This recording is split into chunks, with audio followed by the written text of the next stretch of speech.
Hi, I'm Mandy McLennan with Lacey Bishop Real Estate. Today, we'll be looking at 1101 Rivers End Drive, a traditional craftsman-style home located in the coveted Eagle Road corridor.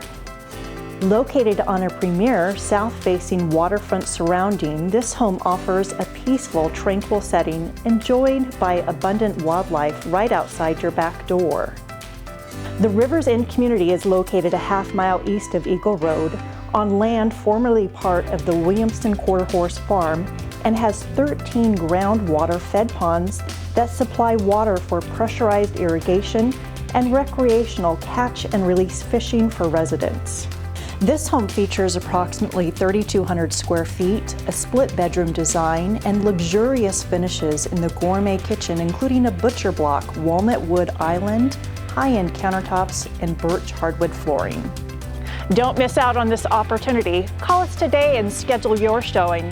You'll find this home as well as our other new listings on tour this weekend on our website, LaceyBishop.com.